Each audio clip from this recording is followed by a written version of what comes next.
Wall Street Unplugged looks beyond the regular headlines heard on mainstream financial media to bring you unscripted interviews and breaking commentary direct from Wall Street right to you on Main Street. How's it going? It's July 31st. I'm Frank Curzio, host of the Wall Street Unplugged podcast, where I bring you the headlines and tell you what's really moving these markets. So on today's show, I break down a bunch of earnings reports, including Microsoft, Starbucks, AMD, and Marriott. Should be one of the most important reports of the earnings season, and explain why. All the negative talk of Bitcoin going lower and lower, now pushing towards its all-time highs again due to positive comments from Trump and RFK at last week's Bitcoin conference. Break that down. And our live crypto webinar is tomorrow. It's 7 p.m. Be sure to sign up at Curziocrypto.com. It's absolutely free. I'm going to discuss 5 critical catalysts that are about to push many of the top cryptos significantly higher. And I'm expecting these gains to come in the next 3 to 6 months. I think it's going to be late for you guys. Again, it's absolutely free. It's live. Sign up at Curziocrypto.com. Look forward to that. 7 p.m. tomorrow. But first, let me say this. Nice to be back in the saddle across from the best analyst in the world, the best looking guy in the world. Daniel Creech, what's going on, buddy? Not necessarily in that order. What's happening, Frank? Not in that order. I'm glad you're back, sir. I don't want to tell you what to do. Your name's on the door, and you are my boss. However, you're not allowed to take 2 weeks off back to back. I know you didn't take 2 full weeks off, but I know you're aware we had an assassination attempt. We had the sitting president resign from his reelection, and now we have drags, trans, and queers running the Olympic ceremony. Absolutely crazy, Frank. I have no idea what's going on, and I'm glad you're back. That's all I can say. Yeah, it was tough. I booked a trip to Saratoga every year with my friends, and that was booked like months ago. But due to unforeseen circumstances, when my daughter had to go to summer school, which is okay. I've been in summer school plenty of times. I actually got left back in the 7th grade. But we had to push like the family vacation, and it was like almost back to back, which is tough. But while all that important stuff was going on, I was doing important stuff too. It was really important. Went to go see the Jabberwockies. I don't know if you saw them. They're fantastic. The who? Jabberwockies. I don't even know what that is. Yeah. I was going to say, America's Got Talent. They were awesome. Bless you. Vegas was pretty crazy. It was a little hot there, but I took my family there. A little hot. It's like 120. It's summertime. It's hot everywhere. It's a good heat, Daniel. It's a good heat. It's not a dry heat. It's what everybody tells you. It's not too bad. It's 120. It's freaking hot there. But you're indoors most of the time. We had a really, really great time. Lots of fun. Also zip lining and craziness, but at Saratoga, I did pretty well. I'll get to go see my friend's horse race again, which is the horse that lost a Kentucky Derby, who I really like, which is Fierceness. And then he beat Sierra Leone. Great race. And I actually got lucky. I don't know if I told you. I might have told you, Daniel, but I hit a race for $10,000.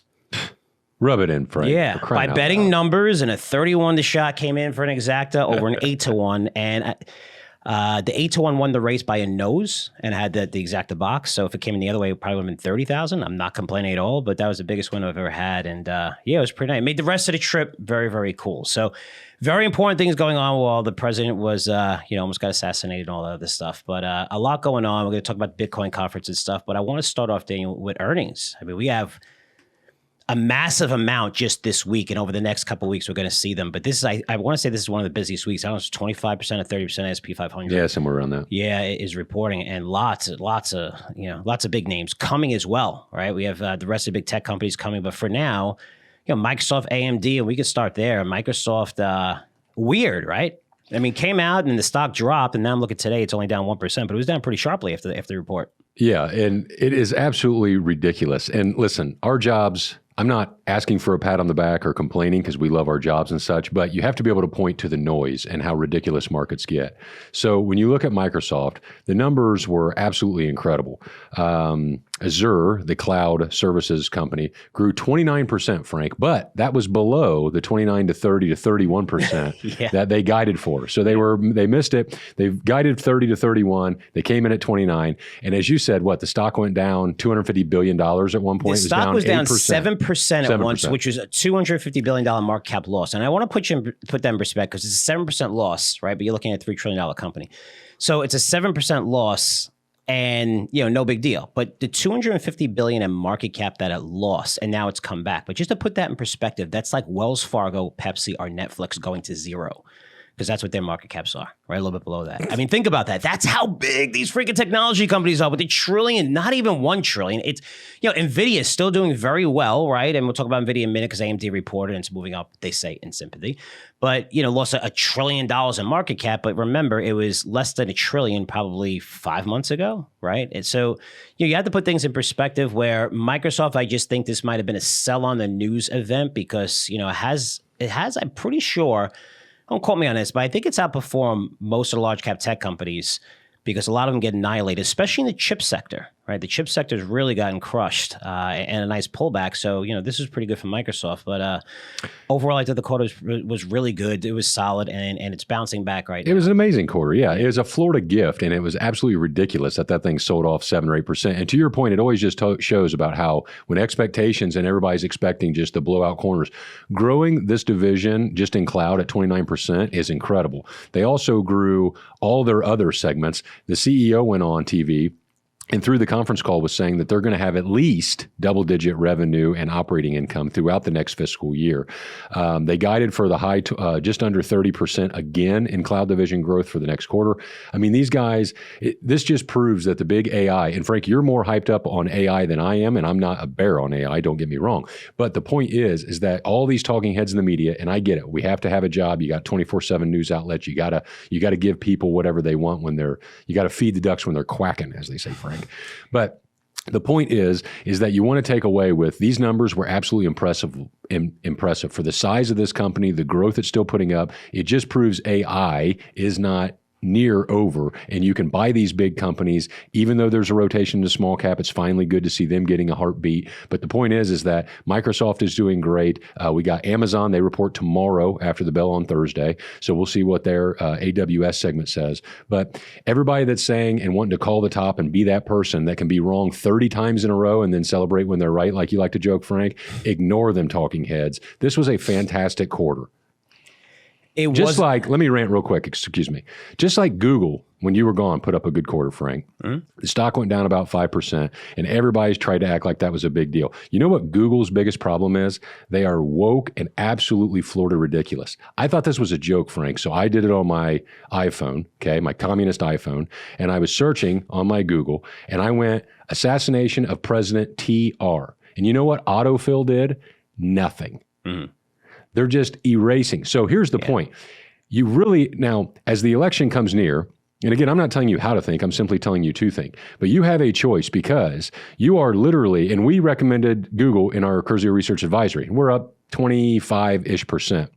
However, you are selling your soul to buy these companies when they are blatantly covering up everything. They have chosen what side they're on, and that's okay. You can be whatever side you're on. But I'm just saying, big tech's real fear is not the numbers and impressive growth they're putting up. It's the authoritarianism, or whatever you want to say, on getting people in line as we come up for the election. If you're not scared, I don't want to tell you to panic, but you should at least be aware of what big tech is doing and censoring everybody, and it's scary as hell. You can still make money off of these woke bastards like we are, but just understand it's a scary situation, Frank. It is a scary situation. It is scary how, I saw Kamala Harris calling out Trump and saying that, hey, I'm ready to debate, say it to my face. And I'm looking at it going, riding the momentum. First of all, you had your own party hate you, right? They hated you for a long time. You had the worst approval rating of any vice president in the history of the United States.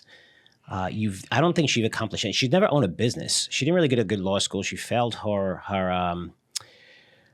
bar exam before passing it, which is fine. But, so for someone that never run a business, for someone who had, I think it's over 160 pieces of legislation for a 4-year period, when she was Senator of California, and passed nothing.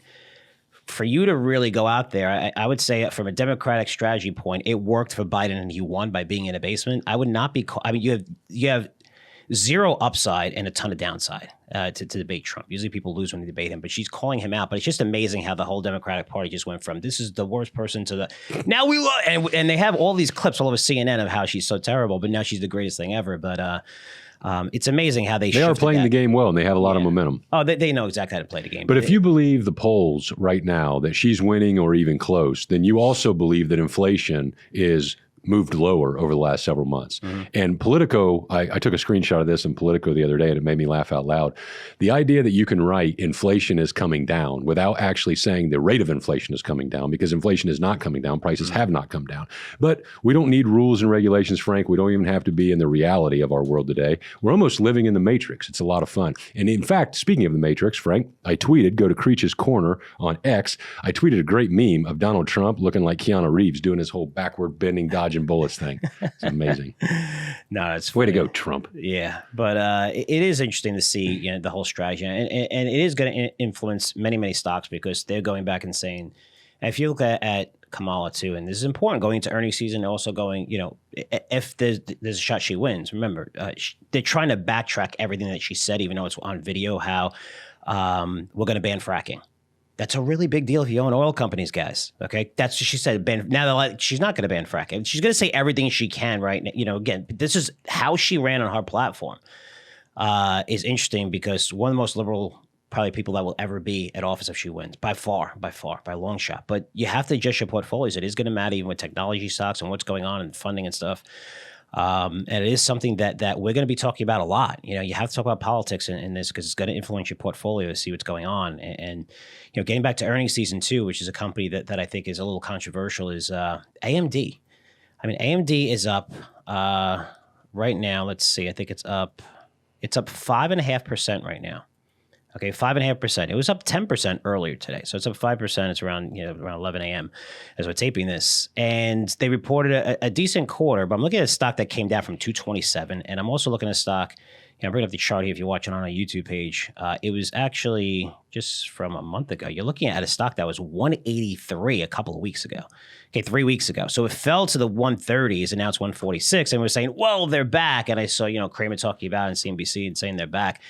I got to tell you, I've been telling people to avoid since the 200s to AMD, because it's trading at this astronomical valuation like it's a great AI play. And I like the numbers that they put up, because if you look at division, especially data centers, which represents AI, that's a big growth driver. It was up 150% year over year, and they also raised sales guidance, and that's fine. Did you see the rest of AMD's quarter? Did you look at it? Because everyone's talking about, AI, but this is not a pure play on AI. And I think people really need to understand that. They haven't made that transition into being a pure play, like NVIDIA's a pure play. And you want to know how much NVIDIA's a pure play? I don't know if you saw this, Daniel. So AMD is up, and they reported and raised their guidance. It's up, say, 6%, right? So it's up 6% right now. If you look at NVIDIA, it was up 10% earlier. It's up 10% on AMD's quarter, because the strength that they showed was all in AI, and NVIDIA is a pure AI player. So, I don't know if you looked at those numbers. I wanted to have a couple more points on that, but it was interesting just to see how, the NVIDIA is up more than AMD. And AMD was up 10%. It's actually pulling back a little bit. Well, and everybody said, NVIDIA is definitely the king right now. What sticks out with AMD to me and everybody else is you grew data center segment revenue up 115% year over year. Mm-hmm. Now, I think I know what you're hinting at in the other divisions, because there's some big ones like down 59% year over year and down 41% year over year in other segments. To your point, it's not a pure play. But you're right, the talking heads, and me included, when I saw the 115% year over year, I was like, hey, again, I'm looking at it from an AI, not a pure play, because I think you're correct on that, through its segments. I'm just saying, when I caught, as you were gone, the notion of this AI bubble or transition from big cap to small caps, almost like this trade was over. And I think that what this really proves on the AI division for NVIDIA is this is nowhere near over. But there's some big numbers in other segments that are going the wrong way if you're an AMD player. Yeah. And look, I'm going to put on a nerd hat and listen up, because this is important if you want to make money on stocks. A lot of companies have different divisions. Some have 3 divisions, 2 divisions, 5 divisions. Disney just restructured their divisions to get rid of all the shitty garbage Hotstar customers, because those are the ones they signed up to get to like 200 million, but they were like, they're like $1 per customer because they're most of them international, right? Everyone realized average revenue per user is horrible, and they realized that they're not going to make money off it. And by the way, I will say this about Disney. We recommended Disney as a trade. And we're still holding it. It's all right. I love talking about, and we were going to go here, but I love talking about mistakes. Now, I recommended Disney and was right in terms of the movies, right? So you have Inside Out 2.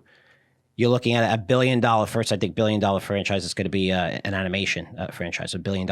And this was something that they were hoping they would generate probably 150, right? So you're looking at all that money. Now you look at Wolverine, and it's the highest grossing R-rated film in history. That's going to be easy, $1 billion movie, right? So this is a company that generated a ton of money that was unexpected, and yet the stock has gone down. Right. So, and when I look at that, I'm like, oh shit, how'd I fuck up? You know how I messed up this trade? Because those two movies, I was like, they're going to blow them out, and they're Disney movies. You know what was the better play? IMAX. IMAX is surging right now on that. So, for me, I'm always looking at how to get an edge. And this is where I'm going to, why I'm leading this with the divisions, because some companies have divisions and they're very small. AMD, half of its revenue over the past 12 months comes from gaming and another segment called the embedded segment. Okay, $650 million in sales they generated for the quarter. It's down 49% year over year. These are big divisions still. The embedded segment generated $860 million in sales, down 41% year over year. Okay, so what this reminds me of is an IBM. IBM was doing everything right, transitioning its business, but it had this legacy bullshit and garbage part of its business that it was low margin, that it took them a very, very long time to get out of. And it's not like they want to get totally out of gaming, but it's been a disaster for them. When NVIDIA is like, hey, we're all high end. We're doing every single division. When you look across, NVIDIA has been on fire. It's the pure play in AI, and AMD is trying to be a pure play on AI, and they're not. They have a lot of baggage with them, just like, when you're looking at IBM getting into cloud, getting into, digital, right? Mm-hmm. Getting into more, even digital currencies and stuff. So just the software behind it, it was, transitioning its business. This is AMD, the same thing.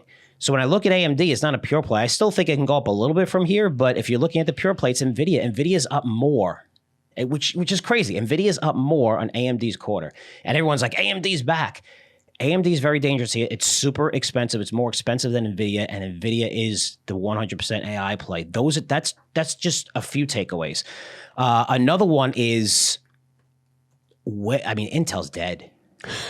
You're looking at these companies, they just continue, like... Intel's not dead. They're firing, 10,000 or something? Yeah, 10,000 more employees. They're getting free... That's what happens when you pass a CHIP Act. How much did they get? They got a huge portion of that. Billions and billions. What was it, 5 billion plus, I had to guess? I don't even know.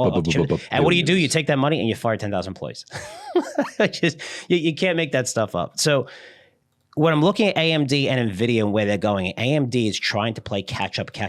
And they're so far behind because they're catching up to like the H100 chip when the H200 chip is out right now. And then you have, their next generation, the Blackwell chip is coming out. So it's the amount of money that AMD is going to have to put in R&D to keep up with NVIDIA is billions, if not tens of billions. And that's going to hurt margins. So when I look at, if you're buying AMD right now as an AI play, NVIDIA on this pullback is a much better play. And Intel, both of these guys, and you're looking at the largest chip makers, which is, who just reported as well, which is Avago, right? Broadcom. Yep. AVG was a symbol. A little while ago. So, these guys are just, they're light years I've had at Intel. And I don't know. Intel has good cash flow, billions in free cash flow. There's something wrong there because they're behind every single trend. And once you're behind in this trend, as you can see, even AMD is having trouble catching up. A lot of trouble catching up, and they may never, ever catch up to NVIDIA, but it's not this pure play AI, if that's why you're buying AMD. Just be careful. I'm just telling you the numbers. It's not like, I have nothing personal against them, but I told you to avoid it. Well over 200. It's down a lot. You might say, well, Frank, it's up 5-6%. It was 180 3 weeks ago, coming back with a little momentum, and then boom, now, even after this report, which they raised guidance pretty good, yeah, it's not performing. Hey, a beat and raise is good. You're giving them credit, but like you said, it's not. They have other divisions that are significantly lower, and that's okay. Gaming isn't going away. Gaming isn't going away, and it has a strong quarter and all that. Year over year, it was down a lot, but yeah, to your point, it's just not the pure play that the media likes to tell it is. Yeah, and divisions could be smaller, and then you could say, well, it accounts for 10% of revenue, 15% of revenue. This is 50% of their revenue of the past 12 months, those two divisions, and they're down close to, over 40-45% each.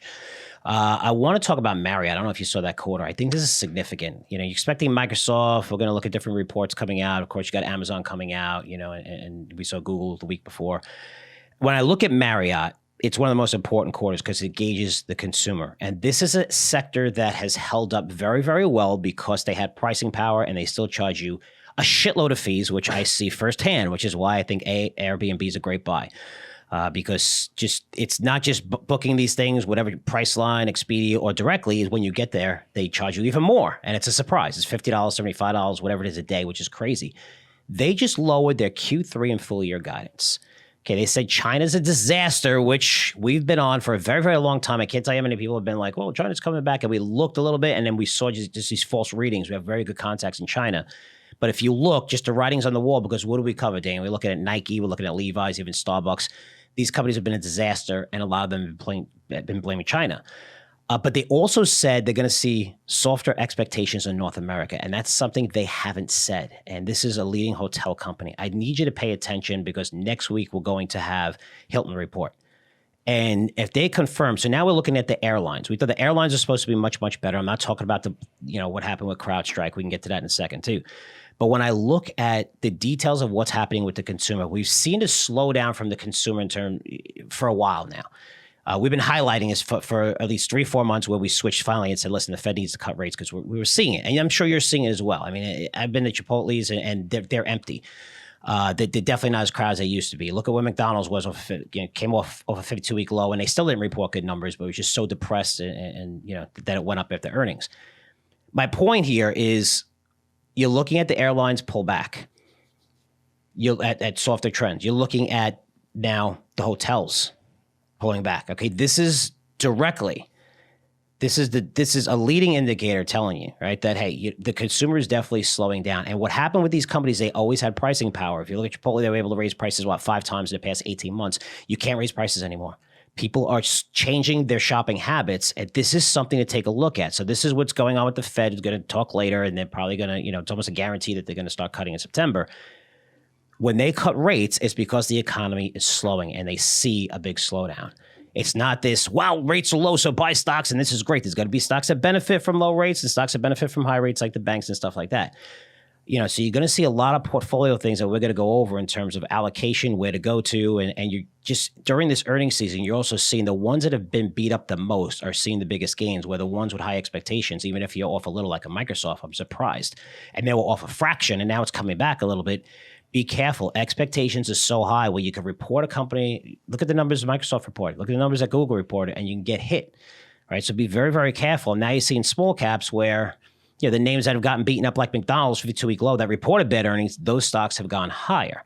So it's going to be interesting there in earnings season, but pay attention. Marriott was very, very surprised. Soft expectations in North America. That was a very big surprise, the biggest surprise that I've seen that I feel like no one's really talking about. Everyone's focusing on the big tech companies, but let's monitor. Next week's going to be Hilton. Pay attention to that, because if that's a slowdown, you really have to look at your allocation in your portfolio, because consumer-related stocks, they're going to start getting absolutely crushed. Because these guys had pricing power, they no longer have pricing power, and they're seeing softer trends, meaning lower traffic. When you see lower traffic, how do you get those earnings up? You got to raise prices. Okay, now that you no longer have those pricing power, this is where you see the shift, where you can see a lot of these names come down tremendously. I was just blown away when I saw Marriott's earnings. I was like, wow. I couldn't believe that they said softer trends in North America, and also finally they're seeing negative trends in China, which they really weren't as bad in past quarters.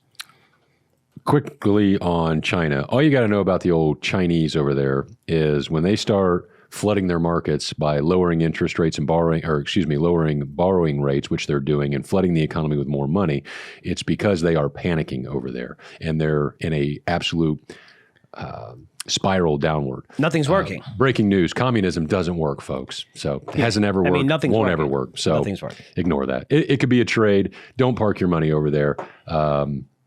And don't bet on them. So, yeah, no, it is a little crazy. So, not exactly a huge public service announcement there, but you got to be common sense here. Well, there's a lot of people that are saying China's great. Yeah, China's good. Their numbers are better than expected. I see it on CNBC, and people talking about it all the time. Yeah. But it's not there from the context that we see. And now, it can be a great trade, because when you flood your market, when you lower your borrowing costs, when you spur silliness all over the economy over there, and you have some vast amounts of people, it can work, and it would be a great trade. But I've heard people talking about Alibaba for how long now, and I'm not saying that.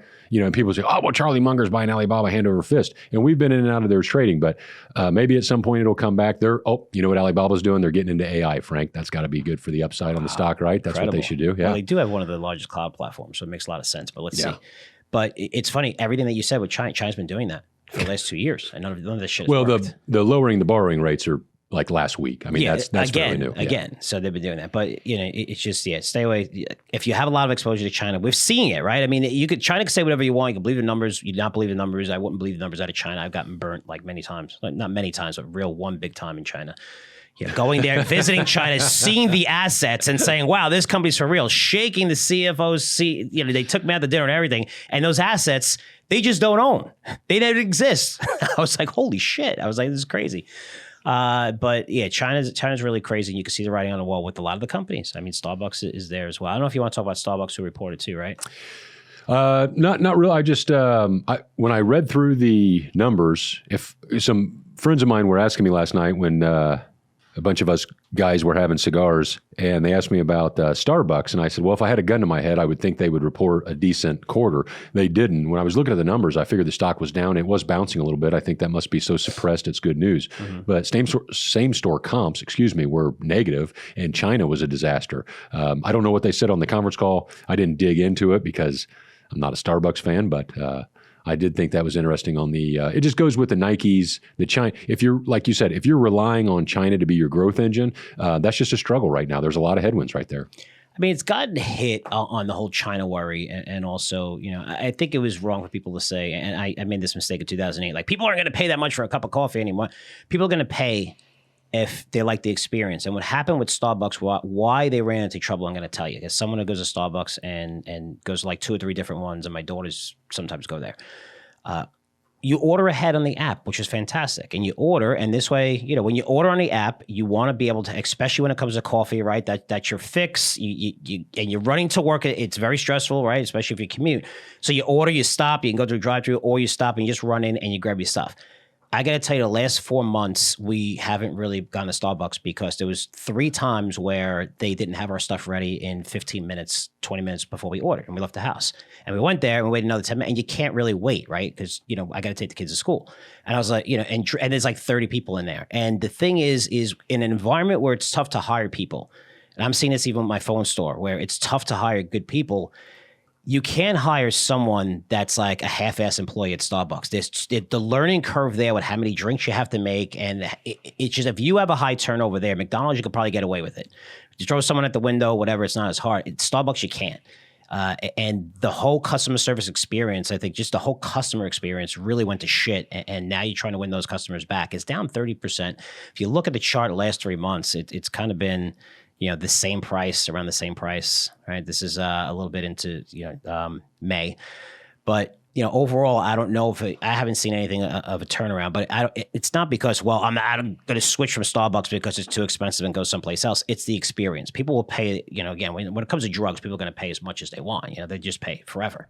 That's their vice. But they have a lot of fixing to do, and I just didn't see it there with that quarter. And then speaking of fixing, I mean, did you see Delta come out and say how much? I think it was about $500 million CrowdStrike cost them. Yeah, and they were really pissed off. I think. I don't know if I think I heard those comments earlier. So let me interrupt you here on this quickly, because I saw a headline about CrowdStrike. So CrowdStrike's been falling down as it should. I mean, it was the biggest IT crash in the world, or whatever the headlines were. And Delta, I was traveling during that. Delta had an absolute mess. You experienced that firsthand. Yeah. When the headlines came out about Delta wanting compensation, why is that news? If they shut down your entire business, there has to be some insurance clauses or something. Now Delta's coming out and said it cost them $500 million. $500 million is what it's going to cost them. Yeah. How the hell is it news that CrowdStrike should be, or possibly is, on the hook for some of that? You don't have business disruption insurance. You don't have some sort of hey, we just hired some dumbass who hit the wrong button and crashed your whole IT system. And oh, by the way, no big deal. We're just still you're still our customers, and we messed up, and sorry. Like, yeah. What am I missing there? And I think that's how you have to look at this. It's almost like, how long it takes when you ran into Ebola and stuff like that, and how long it takes to. I mean, this is your chance to really get back online. The problem is, Chipotle has good food, and you have your customers, and you're going to want it. CrowdStrike is one of many, many, many companies that provide these types of services, right? And a lot of the services on the cloud. And the fact that it impacted, I was at the airport. We flew from Vegas to Atlanta, and then we have the hour flight back to Jacksonville. I got off that flight, Daniel. Holy fuck. I got off that flight. I can guarantee you that day, I'll guarantee it. There was more people in that Atlanta airport than there have ever been in the history since that airport. That's saying something. That's a busy airport. We had to wait 4 or 5 airplanes just to get a spot, right? So, and we had, which was about an hour on the runway. So we landed, we waited an hour, and we had to make our next flight. We didn't have to worry because that flight was delayed. We didn't really get hurt because we left the first flight out of Vegas. We got there, and I think it was a 2-hour delay, and we were on for an hour. So it was almost like, we got back okay. We got lucky. When I got off, the customer service line had at least 400 people on it, at least. It went all the way down the whole freaking airport at Delta, and every one of those people are at least 10 to 15 minutes to switch your flights and get everything on. I've been there. It's not like, oh, really quick, let me go. Those people must have been online. There was people sleeping all over the airport. I mean, it was an absolute disaster. Oh, yeah. So with CrowdStrike, I tweeted about this. The stock fell from 375 to about 315, and people coming out and kind of defending it. And I said, this is a great short here. I mean, you're going to see a lot of effects where they're going to have to provide huge concessions. You're probably going to lose clients, right? And I tweeted this on July 22nd when the stock was, a little bit low, and it fell. Now it's like 235, right? And now I've been doing research on this. So when I tweet, I said, it's tough to see it catch a bid. It was still trading at 70 times forward earnings, right? So likely lose some of his customers' outage. And the short-term uncertainty, right? It's probably going to go below 200. Now, an analyst just came out who's very, very good, who covers the sector. His name is Peter Levine from Evercore, and very respectable. He said the stock's probably going to head even lower because a survey that they took said that 99% of CrowdStrike's customers are expecting concessions. Okay, makes sense. 99? Yeah, 99%. And partners, right? Their partners they work with are not closing deals right now, which puts bookings at risk. So he believes they're going to have to pull guidance immediately because they have no chance of making it. He said they see around $5.5 billion in financial losses, with insurance from CrowdStrike only covering less than 20% of that. $5.5 billion in these days doesn't seem like a lot of money. To CrowdStrike, the company generated $3.2 billion in sales the past 12 months. That's a shitload of money for them. They're not going to have to pay it up front or they pay it over time. There's a massive amount of uncertainty, and there's a lot of companies. CrowdStrike might be the best at it, but there's a lot of good companies in that software space that could easily come in and take their place, right? Maybe you're not going to switch Chipotle. I like it. Okay, it's good. I'll wait 3 months and I'll go back. They're really going to have trouble getting these customers back. I think this is a stock that can fall a lot more, so be very, very careful. Very careful. Just thinking out loud and playing a little bit of devil's advocate here, I mean, it can't be... I wouldn't think it would be super easy to just switch services like this. I mean, can you go from CrowdStrike to a competitor lickety split? I would assume that it's kind of a sticky product, which is why. You're right. But you want to know what unbinds sticky products? Crashing your whole damn airplane system. Yeah, I've never seen anything like that. I've never seen anything like that. I mean, it wasn't just airports. It was so many things across. Which is crazy. And if you could do that, then what is saying that a hacker can't do that?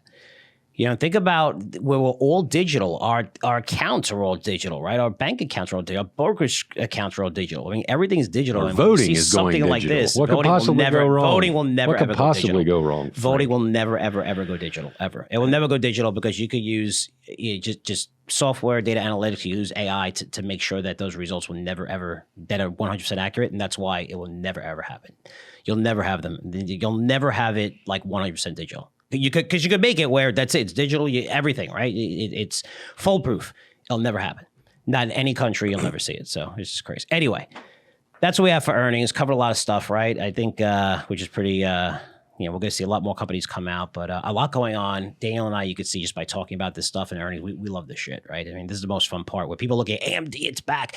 You got to buy NVIDIA on AMD's quarter and you have to sell Intel, right? So that's how you have to look at it. You look at Marriott, be careful. Hilton's at risk. Hilton might be down today. I don't even know. I think Marriott's down 5%.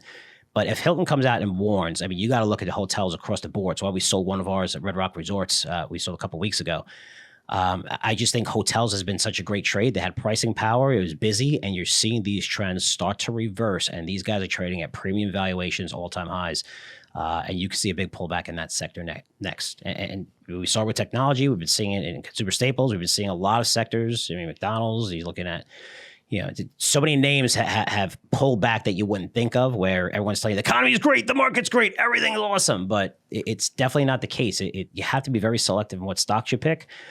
And that's going to be even more relevant as we head into the election. But I want to talk about something that I think is by far the best sector, the one that I think is going to outperform everything by far. The tailwinds are incredible, and that's Bitcoin. I mean, it's not just Bitcoin, it's crypto in general. We just had the Bitcoin conference, and man, some of the comments out of there are comments that we've never seen ever. And I don't give a shit if it's because you're trying to win over votes and you're trying to do whatever. If some of this stuff really comes to fruition, because I've been doing this for 10 years, within crypto, almost 10 years. And I said, there has to be regulation in the industry. So people know their money's safe. You got to be able to take custody of funds. You got to be able to have a banking system that's reliable. And we had the Democratic Party last year, right beginning of 2023, attack this industry and go after everyone. And the crypto industry remembers that. Now Trump used that to his advantage and said, hey, you know what? I'm going to support crypto. I have laws around it. And look at all the money that's flowed into his campaign. We're talking about, over $100 billion. So we look at $100 million that's flown in. And these is like super PAC set up just for crypto. So now the Democratic Party is seeing that and trying to flip-flop as well, just like Trump flip-flop, right? He wasn't pro-crypto. But the comments out of that were amazing. I know that you covered it really thoroughly over the past week or so. Yeah, we'll get to this as podcasts in the future unfold. To your point, everybody panders for votes, Frank, and Trump. Did you listen to his speech? I just saw the bullets from it, and okay. So he ended parts of it. At the end of it, he said some amazing things. I'm going to start at the end here real quick, because at the end of it, he wasn't being disingenuous, in my opinion, at all. You could tell he was loving it, because I think he was having fun, but he was on his way to another rally and all that kind of stuff. But he says, all right, you people, you enjoy your Bitcoin and your crypto and whatever else you're playing with. It's like, what are you talking about? This is one of the most amazing assets with the greatest returns over the last decade. Mm-hmm. And he was just kind of like, whatever. But what he did say that I thought was amazing was he called out Bitcoin is not a risk to the U.S. dollar. Washington and government spending is a risk to the U.S. dollar. That was a home run. That was a hell of a point. Now, you have to look past the whole fact that he's part of the whole Washington thing, and he's the reason that, hey, ring the bell. Congratulations, United States. We literally, Monday was the official day we triggered $35 trillion in debt. That all right. Well done. Nicely done. Drunken sailors are jealous as hell. So the fact that he said that was impressive for that crowd. Another thing he said that I give him credit for, he literally mentioned choke point 2.0, which you've been spot on and spearheading. Only because we got kicked out of the banking system. Because we got kicked out of Bank of America for making an investment in just making an investment. It's not even part of our revenue yet, right? So it's making an investment, which everyone did. Nike went to the metaverse. We made an investment in the metaverse, and Bank of America shut us down and said, we can no longer do business with you. And even when you called, I got an answer machine saying basically that no matter what you say, we're not going to do business with you. You got 30 days to remove everything. And I was like, you got to be effing kidding me. And you know how difficult that is when you have lots of employees, your payroll's going through and switching within 30 days and forcing us. We were part of that too. It's called Operation Choke Point 2.0. Operation Choke Point 2, what was it? 1.0, if you want to call it that, was when they went after and pawn shops and different things like pawn that. shops, marijuana companies, and so they couldn't use banks or anything, and illegally the government targeted them illegally and lost in court. And the firm that beat them is actually the leading firm on this time around too. Is going after the government because of illegally shutting the banks, and they did it illegally. Those banks were not fraud when you're looking at a lot of them. It just when you see them, and not only that, they made sure that to tell all the banks, if you do anything within crypto, we're going to audit you. There was like secret recordings behind that people taped. Like nobody does crypto, nobody does anything, and then you see this massive sell off, which is crazy. But for these banks and what they did to them, Signature, Silverbank is sad. And Signature, I want to remind you that who is it? Barney Frank. Barney Frank was on the board of Signature. Okay, Barney Frank again. Dodd-Frank made all laws for the banking and stuff like that, put his name all over it. He had no idea this was coming. He's like, what's going on? It's almost like it's almost like you arrested him. He's like, what the hell's going on? They didn't even know it was coming. Okay. And that guy should know everything that's coming, being that dialed in. And he didn't even know it was coming. In his defense, holy cow. He was a name on a board getting a paycheck, Frank. You know that. He didn't have a damn thing to do with that. I mean, he was all over. I remember being on CNBC every single day talking about all this stuff. So, but just a guy that's in the inside like that had no clue. I get you on that. So, yeah. Two more things, if you don't mind, go ahead. On Trump. So he stopped short of talking about building a huge. I've seen some headlines. I think they're a little bit disingenuous because he said he wanted to hold all the Bitcoin that the current U.S. government has. And he did kind of hint at, hey, we can stockpile and no problem there. He didn't go as far as Robert F. Kennedy Jr. did, who said he would mandate buying so many Bitcoin a day until we get to 4 million and looking at a strategic reserve. By the way, Senator Cynthia Loomis from Wyoming actually has put together and put forward a bill to kind of... She also spoke, yep. Yeah, and she spoke there. Trump got one of the most rowdy applauses when he said he would fire Gary Gensler, current chair SEC. Did you see his face on that? Did you see his face when he said it? So he's like, I'm going to fire Gary Gensler day one. And then the crowd went nuts. And he just paused because he wasn't ready for it. And he actually said that. He goes, wow. I think he said, I didn't realize you hated him. Yeah, he's like, well, I'm going to repeat it. And went crazy. But he was so surprised of how many people hated Gensler. But yeah, I want to stay on that point before we get to the next one really quick, because this is important. If you look at the difference, right? Because you're looking at reports out there saying that, Kamala Harris is about to flip-flop and accept crypto and stuff like that. There's a big difference between Trump and Harris, because you could say, well, they both flip-flop. They're both politicians. There's a big difference between them, okay? Because when Trump was president, he didn't like Bitcoin, but he stayed out of the industry. I mean, he let people decide if they wanted to invest in it or not. He didn't believe in it, but he didn't target it. Biden and Harris did the opposite, right? They attacked the industry. They targeted people, doing everything in their power to shut down crypto, right? To completely ban it. And there's clear examples, right? So we just talked about Operation Choke Point 2.0, where illegally shutting down Signature and Silverbank. They provide the framework, right? They never provide a framework for rules for the industry, and which we were waiting for. Neither did Trump, but not only that, I know companies personally of being in this industry, okay? And I won't mention the names, but if you look even the bigger names, like if you're looking at the Coinbases, if you're looking, one company, T0, that were on that, platform for our security token, they were working and talking with the SEC because there's no framework there. And they're saying, okay, is it okay if we do this? Is it okay if we do this? And they're like, yeah, you could say this, you can't say that. So they work with the SEC. Same with Coinbase, work with the SEC to get that launch, right? To get the IPO launched. And then the SEC just turns around and sues them for the things that the SEC said, yeah, this is okay if you do, which is fucking crazy when you think about it, okay? This is what they did to the crypto company. They prevented Galaxy Digital, a massive donor to the Democratic Party, from getting a U.S. listing for the past 3 years, despite the company having every single qualification easily.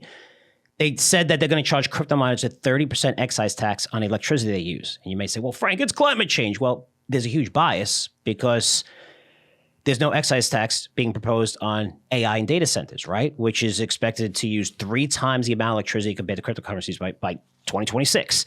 They also try to reject the Bitcoin spot ETFs. And now even the Ethereum spot ETFs from launching. So to me, when I look at the Democratic Party, they made a massive mistake going after these guys. You killed innovation. You forced a lot of these companies to leave the country and go someplace else because they're Asia. You're looking at Europe, Caribbean. They're all building it up tremendously.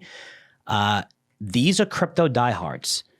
They don't forget this shit. And when I look at, say, a Novogratz, right, Daniel? So you have Novogratz, you're familiar with Galaxy Digital, and I know... My biggest holding, I'm a big fan, which proves I'm apolitical because that's a Democrat and I'm investing. Now, I'll tell you one thing. If you have, and I mean this, if you're within a crypto company and the CEO of the company is donating to the Democratic Party. I don't know that he is. Do you know that he is? No. Okay. I know he's a Democrat. I know that he's supporting Trump hey, more, but I'm now he was supporting Trump over Biden, but now you have Kamala Harris. But I'm telling you, if you have a crypto company, any crypto company, if you're invested in a crypto company or if you have accounts there, and that person, CEO of that company, is going to donate to the Democratic Party, get out of that company immediately. Because what they're saying is, I don't give a fuck about you as my client. I give more... I press much more preference when it comes to my political and your political ideas, because you're looking at Trump about to go all in and say, hey, I'm going to do all this for the crypto industry, right? And he's out there and he's saying it. Man, you don't want to mess with the crypto people because they will crush you. I mean, these guys have nothing else to do. They'll post millions times a day. But if you're looking at what the crypto industry went through, Daniel, over 2023, even until now, where some of these things got shut down. I mean, you look at Galaxy Digital as well. Again, they can't get the NASDAQ listing. They basically shut down this freaking industry. If you really have a crypto company that's more concerned with donating to the Democratic Party, because the Democratic Party is going to come in there and they don't support this, you're not going to see. What you're going to see is these amazing catalysts come to fruition where you are going to see a massive a massive surge in Bitcoin, 150,000 maybe by the end of the year. And I'm telling you, you're going to make a ton of money on a lot of the next 100 to 150 cryptos. Those are great software companies. That's what cryptos are, which is, amazing to me. But you really have to pay attention to this because if Trump gets in, it's definitely pro crypto. And I don't think you're going to see, Kamala, I wouldn't even bother touching that because it's a different saying I hate it, and it's different compared to attacking the industry and targeting, going after. And that's what that party did over the past 2 years. So, for me, this is the best sector, Daniel, right now to invest in. I mean, we're holding a webinar, and we've done several of these, okay? So we're going to talk about these 5 massive tailwinds, things that we haven't talked about that we just created over the past month and a half of why you need to get exposure to this sector right away. So you're looking at Bitcoin's held up and Ethereum has held up and you're okay. The rest of the industry has been shit. Even the best cryptos outside of those have underperformed significantly, and it's going to give you a chance to get 2x, 3x, 4x gains of these things. I bet you can get them in the next 3 to 6 months. I'm going to show you exactly how to do that. So live webinar. If you haven't seen it, Daniel and I do this all the time. It's really, really cool. We spend, about 15 minutes on a presentation, and it is live. No bullshit. It's going to be Thursday, August 1st, which is tomorrow at 7 p.m. So you could sign up at Curziocrypto.com. Anyone that's on a list, on an email list, already got emails for it. But definitely pay attention to this, guys, because this is a sector that's just ripe over the next year. And I can't pick another sector that I could say, hey, this looks fantastic going into next year. This is a sector that has so many catalysts, massive tailwinds. And if Trump does get elected and does what he says he's going to do, this sector could absolutely surge. And a lot of that was just, I think people felt that at the Bitcoin conference because there was even more. He just said a lot of positive things there, right? Oh, absolutely. And not only him, but several people there. Michael Saylor. Mm-hmm. Quickly, we'll end with this. Base case, 2045, I believe he said. Bitcoin, $13 million. Base case. Base case, Frank, base case. I love it. Being in small cap land, I always hear people tell me this when the stock is like $2, $3 and I really like it. They're like, this is a $100 stock. I'm like, get the fucking 5 first, and then we'll and then, you know what I mean? Seriously, like, come on, it makes no sense to make. That's a t-shirt, Frank. Get the Florida 5 first. Yeah, like it just pisses me off because I'm like, because anyone that has ever said that to me, usually the stock, almost 100% of the time, the stock will never work out and go down. So the fact it's that optimistic, and I know you could put numbers behind anything if everything works out, and anything past 2 years is crazy because the whole world could change in 2 years, just like we saw with COVID, just like we saw during credit crisis. A lot of things that happen. Going out past 12 months and trying to forecast is absolutely crazy.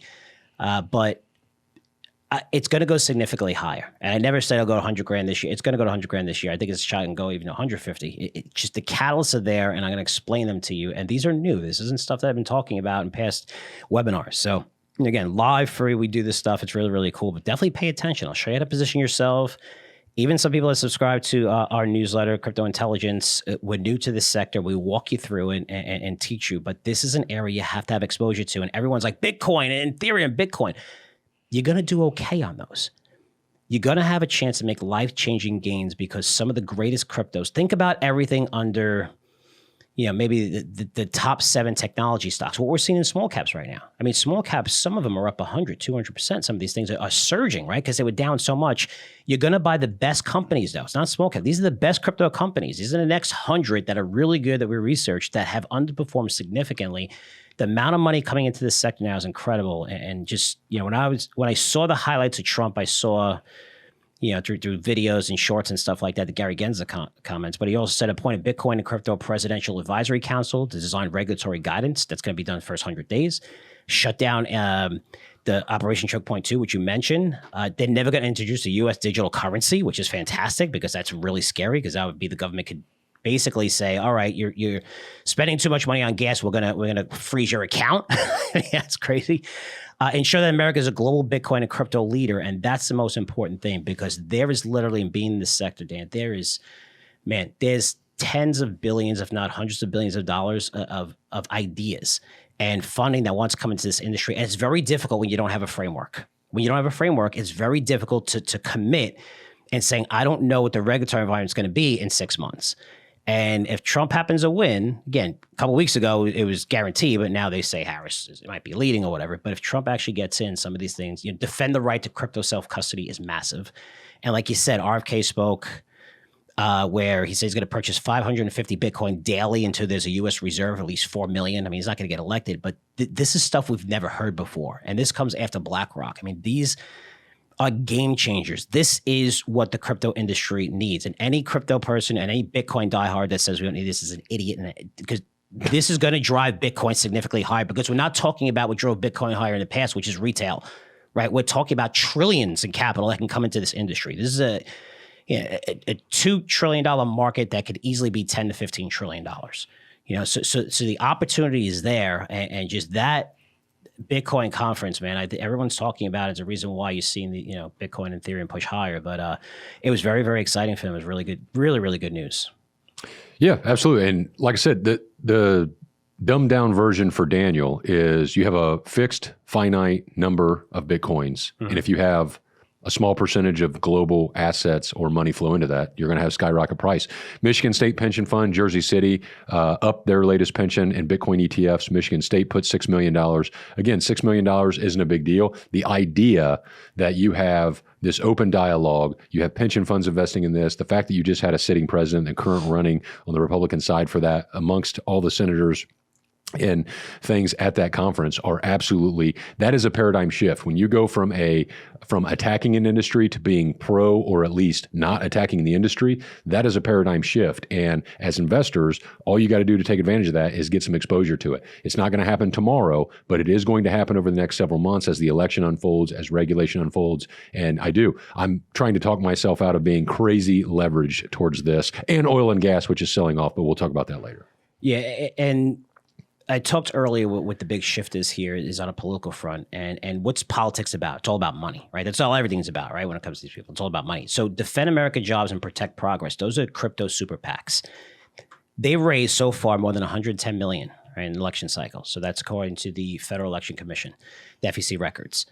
And that is the reason why, you flip-flop, right? So Trump was first, and now you have Kamala really, really late. But remember, if you look at the Winklevoss twins and what they went through, Roger Ver they're going after, Coinbase they went after. You look at Ripple, the SEC had the SEC was actually overruled in some of these things because they outstepped their boundaries, right? So the Winklevoss twins are looking at this and saying, wow, okay, we're billionaires, but if you really have someone that's going to come in and do this, this is going to change the landscape. It's going to make them filthy, filthy rich, right? It's going to open up the U.S. business. And the U.S. for all crypto businesses, which is fantastic. That is a game changer. So, pay close attention. I would say also, if you look at, people talk about gold and why you should own gold. Central banks have been buying gold when? And I track this. I also tweeted this, Daniel, at Frank Curzio. We should. I recommended gold while you were gone. Buying gold at a record pace, since Q2 2022. Why Q2? That was shortly, you should buy gold no matter what. I'm not going to shit on gold here. I'm going to say this. But central banks are buying gold. Everybody knows it, right? They've been buying. But they started when in right in Q2. This is shortly after Russia was banned from SWIFT. Everyone was like, holy shit, they didn't expect that, right? The SWIFT system, right? So all their accounts, everything, trades, all that was banned. Imagine if they decided to buy Bitcoin instead at that same time. Bitcoin is up 250% and gold's up 30%. And I hear more from the gold bugs that it's up 30% since then.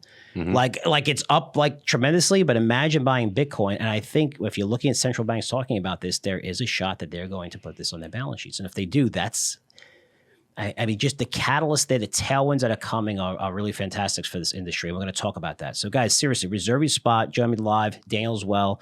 It's going to be tomorrow, Thursday, August 1st. Go to CurziocCrypto.com to register. It's free. Going to share lots of names for you. Going to share those 5 catalysts that I haven't shared. This is kind of one on the political front. This is just one. But when you hear them, you're going to realize that it's going to be hard to lose money in this industry if you're invested in the right names. And it's not just Bitcoin, Ethereum, which are going to do good. And there's a lot of names that are down 30, 40, 50, some down 70% from their highs. Now you're going to have this flood of money into crypto, and it's going to benefit those underlying names that are underneath that. And that's where you have to invest in this. Trust me. I say this often. Well, I don't say this often, but I say, you hear this often from other people where you're going to get life-changing gains. For me, investing in crypto was life-changing because it allowed me to buy a beautiful house in one of the most prestigious neighborhoods in Jacksonville, buying Bitcoin, Ethereum very, very early. And this is one of those opportunities. So definitely, it's free. Listen. You don't have to do anything you want, but start educating yourself because in going into next year, it looks a little crazy. Right? Rates are going lower. It's all, you see sectors all over the place, stocks all over the place, 30% moves down and stuff.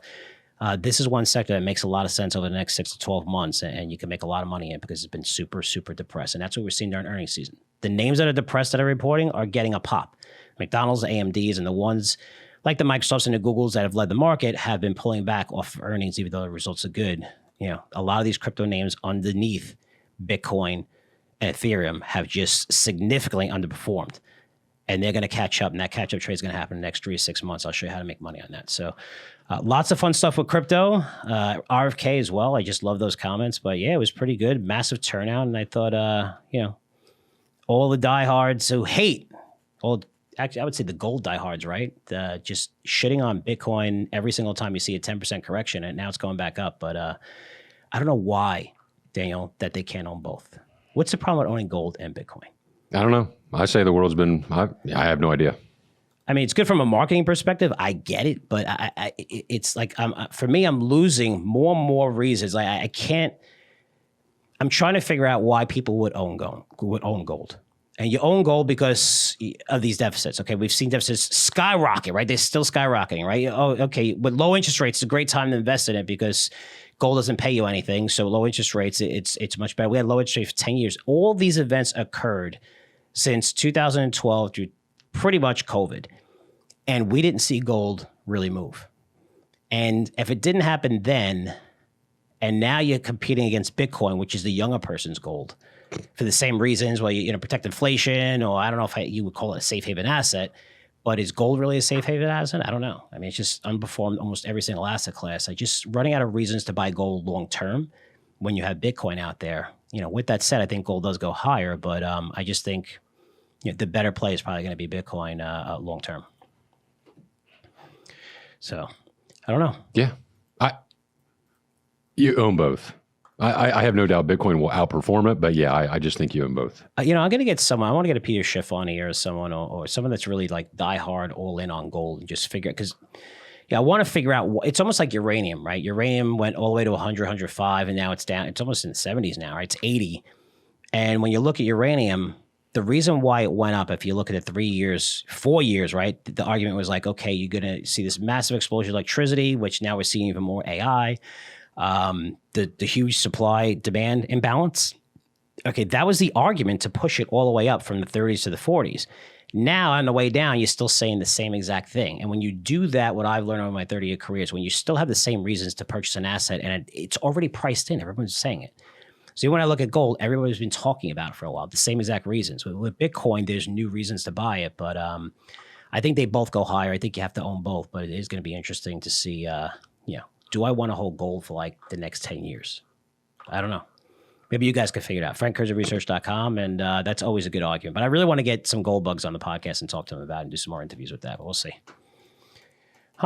Anything else? I think we covered a lot of stuff, right? I mean, we covered, of course, through Bitcoin, but earnings, we're going to see lots and lots of earnings. You said, what is it? What do we have reporting tomorrow or after the bell? Is it the big dog is Amazon and Apple. Amazon and Apple. Apple's going to be interesting. Did you see the price target raises on Apple? Holy cow. No, I didn't. I mean, we put Apple, we bottomed. I've seen some jokes about their AI features that made me laugh out loud, but that's it.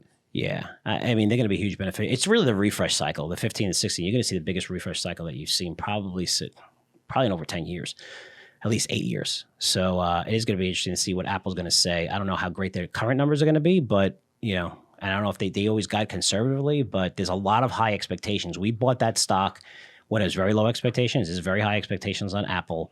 I wouldn't be surprised if they pull back a little bit, but they better report good numbers. I mean, that stock's up tremendously, right, over the past couple months. So, which is in the portfolio, right? It's in its portfolio, right? Yeah, it's in CRA. Yeah, it's in CRA. Yes. All right. So tomorrow we'll be back. We're gonna have a podcast for you, which is great. Which is Wall Street Unplugged Premium, and also we are going to tape our live event Thursday, which is tomorrow, August 1st. And register, CrowdStrike's.com, and we'll see you then at 7. Those usually go very, very well. We have a lot of fun, and it is live, so we can make mistakes. You can make fun of us, but it's really, really cool. And trust me, it's I want to tell you that it should be mandatory that you see it or even see the replay of it, because it's not often that I really believe you can make a lot of money in a certain sector, right? Seriously, it's almost like, like pulling assets from the market. I mean, we told you like right before, COVID and stuff like that with the information we had. It's just everything's lined up and we didn't really see the benefits go into, Bitcoin, Ethereum yet. But just those underlying names are so depressed. And I think there's an easy opportunity for you to make a lot of money in that. And I'll show you how it is. So I'm really excited about it. I'm putting probably $100,000 more into that allocation into crypto. It's going to be one of my largest allocations in terms of sectors. So, I just don't say it. I don't just bullshit you. I'm putting my money there. So, and I think you should do it too. So again, if you want to attend that event, that'll be tomorrow. And also for Wall Street Unplugged Premium users, we'll see you then. But Daniel, any final thoughts? Nope. Cheers. Email me, Daniel@CrowdStrike's.com. Actually, email Frank. No, don't email me with anything. I'm sick of getting negative emails. All right, guys. We'll see you tomorrow. Take care. Love this episode of Wall Street Unplugged? I think you'll really love Wall Street Unplugged Premium. The Wall Street Unplugged Premium is my members-only podcast where I dive even deeper into this week's events. Well, I'll do even more than tell you what's moving these markets. I'll tell you specifically what moves you can make today. So this is going to be about trading. Put big money in your pocket right away due to the inconsistencies I see daily in the market. I'm talking about specific investment ideas I'm recommending and tracking each week that I believe will be impacted directly by everything I just talked about today. Plus, you're going to get the chance to go even further down the rabbit hole with me and my co-host, who's Daniel Creech, as we discuss which of these week's trends could turn into massive windfalls. Including the big trends that we see lurking on the horizon, also the news we're picking up from our network of insiders, which has gotten bigger and bigger thanks to you and so many people listening to this podcast in over 100 countries. And you get a chance to talk to me directly in my special Ask Me Anything Q&A session. All of that and a lot more, like premium interviews with world leaders in finance, technology, industry, and politics. This is all part of Wall Street Unplugged Premium. And becoming a member is super simple and super cheap. So head on over to WSUoffer.com to check it all out. Sign up today and you won't miss a thing. That's WSUoffer.com. Wall Street Unplugged is produced by Curzio Research, one of the most respected financial media companies in the industry. The information presented on Wall Street Unplugged is the opinion of its host and guests. You should not base your investment decisions solely on this broadcast. Remember, it's your money and your responsibility.